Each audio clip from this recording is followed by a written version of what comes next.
नमस्ते दोस्तों। आज का विषय है ज्ञान और प्रमाण। चर्चा शुरू करने से पहले हम यह देखते हैं कि आज हम मुख्य किन बिंदुओं पर बात करेंगे। सबसे पहले हम देखेंगे कि ज्ञान और प्रमाण के बीच में संबंध क्या है और प्रमाण अनिवार्य होता है या नहीं होता है। उसके बाद हम जानेंगे कि न्याय दर्शन में जो 4 प्रमाण के प्रकार हैं वह कौन से हैं और उनके उदाहरणों के माध्यम से हम यह जानने की कोशिश करेंगे, समझने की कोशिश करेंगे कि यह शिक्षा में कैसे हमारे लिए महत्वपूर्ण है। तो चलिए शुरू करते हैं। दर्शन में मुख्य रूप से 2 धाराएं हैं। सबसे पहली है पाश्चात्य दर्शन, जिसको हम वेस्टर्न फिलॉसफी के नाम से भी जानते हैं, और दूसरी है भारतीय दर्शन, जो कि है इंडियन फिलॉसफी। भारतीय दर्शन में बहुत सारे अलग अलग दर्शनों, अलग अलग बातों के बारे में अलग अलग लोगों ने बात करी है, जैसे कि जैन दर्शन या बौद्ध दर्शन। आज हम जिसके ऊपर मुख्य रूप से बात करेंगे वह है न्याय दर्शन। न्याय दर्शन गौतम ऋषि ने 2000 BC में प्रतिपादित की थी। आपने हमारे पिछले वीडियो में ज्ञान एवं ज्ञान के प्रकार में यह जाना था कि ज्ञान के लिए 3 प्रमुख चीजों का होना जरूरी है: ज्ञाता, ज्ञेय और प्रक्रिया। न्याय दर्शन में इसी के आधार पर गौतम ऋषि ने 3 ज्ञान के अवयव प्रतिपादित करे हैं। पहला है प्रमाता, दूसरा है प्रमेय और तीसरा है प्रमाण। प्रमाता वो है जिसको ज्ञान होता है। प्रमेय वो चीज, विषय, वस्तु या घटना है जिसके बारे में ज्ञान होता है। और प्रमाण वो कसौटी है जो प्रमाता और प्रमेय को जोड़कर यह बताता है हमें कि ज्ञान का निर्माण वास्तविक में हुआ है या नहीं हुआ। न्याय दर्शन में प्रमाण के प्रमुख 4 प्रकार हैं: प्रत्यक्ष, अनुमान, उपमान और शब्द। सबसे पहले बात करते हैं प्रत्यक्ष के ऊपर। प्रत्यक्ष वह प्रमाण का प्रकार है जिसमें ज्ञान निर्माण हमारी इंद्रियों की मदद से होता है। आप जानते ही होंगे कि हमारी 5 प्रमुख इंद्रियां हैं कि हम सूंघ सकते हैं, हम देख सकते हैं, हम कुछ महसूस कर सकते हैं, हम सुन सकते हैं या फिर हम कुछ चख सकते हैं। अगर इन इंद्रियों को इस्तेमाल करते हुए हम किसी चीज के बारे में जानते हैं तो तभी हमारे ज्ञान का निर्माण होता है और इस प्रमाण के प्रकार को हम प्रत्यक्ष प्रमाण कहते हैं। अगर ज्ञान निर्माण में इंद्रियां ना हो तो वह ज्ञान निर्माण नहीं कहलाया जाएगा, क्योंकि उसमें हम ना ही कुछ सुन रहे हैं, ना ही कुछ देख रहे हैं, ना ही कुछ महसूस कर रहे हैं। यह प्रत्यक्ष प्रमाण न्याय दर्शन में एक बहुत अहम भूमिका निभाता है। प्रत्यक्ष प्रमाण को एक सिंपल से उदाहरण से समझते हैं। जैसे मैं आपके सामने एक वाक्य रखती हूँ कि एक लड़की ने सूंघा, तो क्या आपको लगता है कि इसमें ज्ञान निर्माण हो रहा है? अब तक की हमारी चर्चा के आधार पर आप शायद बोलेंगे कि हाँ, इसमें ज्ञान निर्माण हो रहा है, क्योंकि इसमें तो हमारी इंद्री है, इसमें हम अपनी नाक से सूंघ रहे हैं। पर इसमें प्रमाता भी है, वो जो लड़की है वो प्रमाता है जिसके पास ज्ञान है। पर क्या इसमें कोई प्रमेय है, कोई विषय, कोई वस्तु या घटना है जिसके बारे में वो जान रही है? नहीं है। अब इस वाक्य को थोड़ा सा बदल देते हैं।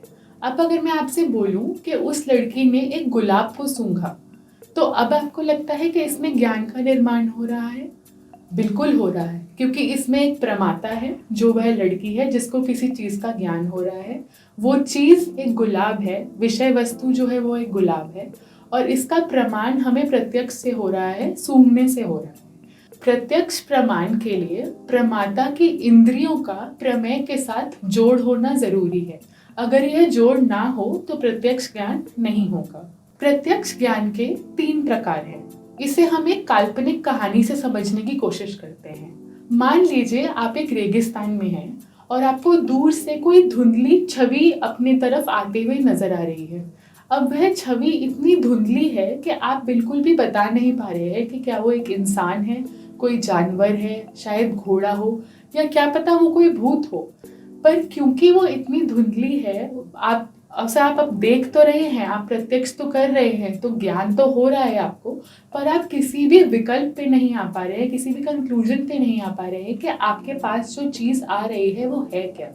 यह प्रत्यक्ष प्रमाण का पहला प्रकार है, जिसे हम निर्विकल्पक प्रत्यक्ष बोलते हैं, जिसमें हमारे पास कोई विकल्प नहीं होता, कि कोई निश्चित रूप से हम कोई जवाब नहीं दे पाते कि हम जो देख रहे हैं वो क्या है वास्तव में।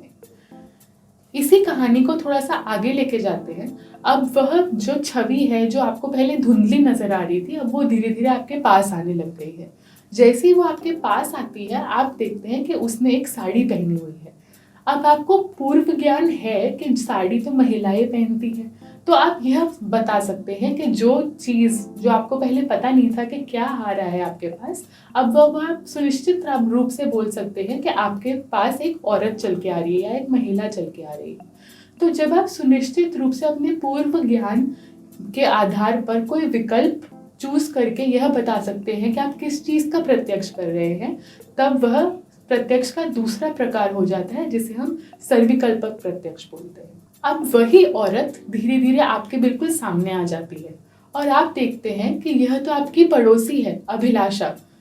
अब आपने क्या किया? अब आपने अपने पूर्व ज्ञान को अपने वर्तमान के प्रत्यक्ष से जोड़ लिया और आपने उस औरत को पहचाना कि ये तो आपकी पड़ोसी है।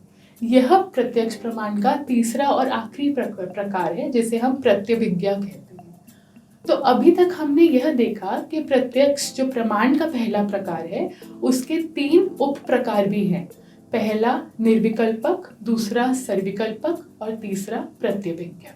अब हम देखते हैं प्रमाण का दूसरा प्रकार, जो है अनुमान।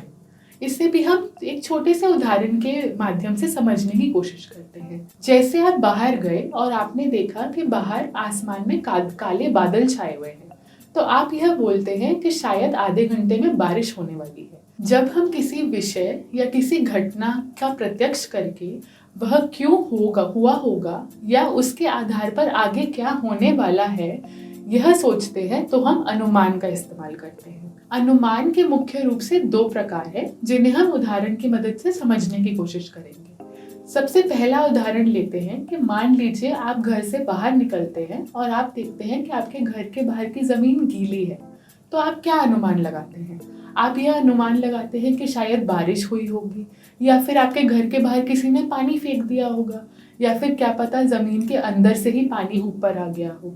तो जब हम किसी प्रभाव के आधार पर उसके कारण की ओर जाने की कोशिश करते हैं, यह अनुमान का पहला प्रकार है, जिसे हम शेषवत अनुमान बोलते हैं। अब हम अनुमान के दूसरे प्रकार को एक उदाहरण से समझते हैं। मान लीजिए आप कल रात को 3 बजे तक बैठकर एक फिल्म देख रहे थे। अब आपको अगले दिन स्कूल में या अपने ऑफिस में कैसा महसूस होगा? आप क्या अनुमान लगा सकते हैं कि आप कैसा फील कर रहे होंगे? आपकी नींद पूरी नहीं होगी तो शायद आप बहुत सुस्त महसूस करेंगे, आपको छुट्टी लेने का मन करेगा। अब इस उदाहरण में हमने क्या किया कि हमारा जो वर्तमान का जो प्रत्यक्ष था, उसके आधार पे हमने भविष्य के बारे में अनुमान लगाया। हम कारण जानते थे और हम प्रभाव की तरफ बढ़े कि ये क्यों होगा या फिर क्या होगा। तो जब हम ऐसा करते हैं, यह अनुमान का दूसरा प्रकार होता है, जिसे हम पूर्ववत अनुमान कहते हैं। तो अब हमने देखा कि अनुमान के मुख्य रूप से 2 प्रकार हैं, शेषवत अनुमान और पूर्ववत अनुमान। अब हम प्रमाण के तीसरे प्रकार उपमान पर बात करते हैं। मान लीजिए कि आपको अपने बच्चों को फनेक के बारे में बताना है, जो मणिपुर की पारंपरिक पोशाक है। आपके पास फनेक नहीं है, ना ही आपके बच्चों ने कभी टीवी या मूवीज में वह देखा है। आप उनको यह फनेक के बारे में साड़ी का मदद लेकर समझा सकते हैं। साड़ी एक ऐसी वस्तु है जो आपके बच्चों ने देखी हुई है, महसूस करी हुई है, या तो अपने घरों में या शायद टीवी पे या फिल्म पे। तो आप उन्हें तुलना करके साड़ी के साथ यह समझा सकते हैं कि फनेक क्या होता है। साड़ी एक ऐसा कपड़ा है जो एक लंबा कपड़ा जाता है, जिसमें कोई भी कटाई नहीं होती है। उसमें उसका पल्लू साड़ी के साथ ही जुड़ा हुआ होता है। अब आप बच्चों को यह बता सकते हैं कि फनेक साड़ी जैसा ही होता है, पर वह 2 हिस्सों में बटा हुआ होता है। उसका पल्लू अलग होता है और लपेटने वाली साड़ी अलग होती है। जो पल्लू होता है वह एक दुपट्टे की तरह अलग से ओढ़ा जाता है। तो इस उदाहरण में हमने क्या किया? बच्चों को जिस चीज का प्रत्यक्ष था, जो एक साड़ी है, उसके आधार पर हमने उनको एक अप्रत्यक्ष वस्तु के बारे में बताया, जैसे कि फनेक। इस उदाहरण में हमने तुलना कर 2 चीजों के बीच में समानता और अंतर के बारे में बात कर बच्चों के ज्ञान का निर्माण किया। इस प्रमाण के प्रकार को उपमान कहा जाता है। हमने अनुमान और उपमान प्रमाण के 2 प्रकारों के बारे में बात करी होगी। यहाँ यह बताना जरूरी है कि अनुमान और उपमान दोनों ही प्रत्यक्ष के ऊपर किसी न किसी तरीके से आंशिक या पूरे रूप से निर्भर है। अगर हमें किसी चीज का प्रत्यक्ष ही ना हो तो हम ना ही अनुमान में ना ही उपमान में ज्ञान निर्माण कर सकते हैं। इसी वजह से प्रत्यक्ष प्रमाण को न्याय दर्शन में एक प्रमुख प्रमाण का प्रकार माना जाता है। अब तक हमने यह देखा कि ज्ञान के निर्माण के लिए प्रत्यक्ष का होना अनिवार्य है, पर क्या हम इस दुनिया में हर चीज का प्रत्यक्ष कर सकते हैं? नहीं। आप और मैं शायद कभी अंतरिक्ष यान में सफर ना करें तो हमें कभी भी पता नहीं चलेगा कि वह कैसा महसूस होता है। ना ही हम कभी भी बिजली के प्रभाव को महसूस कर सकते हैं।